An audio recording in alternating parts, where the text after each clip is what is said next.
Nagreklamo ang isang netizen sa NBI at COMELEC matapos siyang pagbantaan sa social media.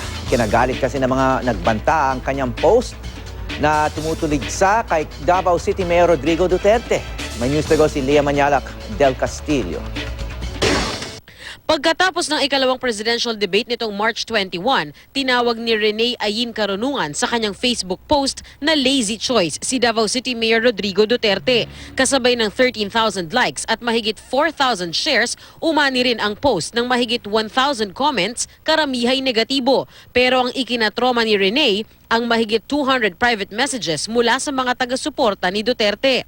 The messages from Duterte supporters ranged from insults like bobo ka, baboy ka, tanga, to more serious ones such as actual threats of serious harm like mamatay ka sana, ma-rape ka sana, mamassacre sana ang pamilya mo. Kaya nagsampa si Carunungan sa COMELEC at NBI ng mga reklamong paglabag sa Omnibus Election Code, Anti-Cybercrime Law at Revised Penal Code laban sa may 20 Facebook users na nagbanta sa kanya.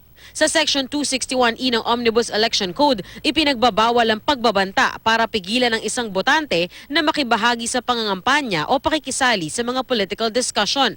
Ang parusa, 1 hanggang 6 na taong pagkakakulong at diskwalipikasyon sa pagboto. Freedom of speech does not include the right to commit a crime.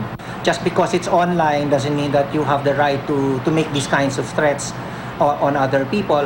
Natuntun na raw nila Carunungan ng ilan sa mga Facebook user na nagbanta sa kanya. For others, we will require the assistance of the NBI to determine their actual physical address. May apela rin si Carunungan kay Duterte. Mayor Duterte needs to start being a good example din. Na siya nga 'di ba? Kung ano-ano din yung sinasabi niyang naririnig natin, even with the rape statement, 'di ba? Parang other people will think na okay lang yon, and it's not okay. Sinisika pa namin kunan ng reaksyon tungkol dito si Duterte. Leah Manyalak del Castillo, GMA News.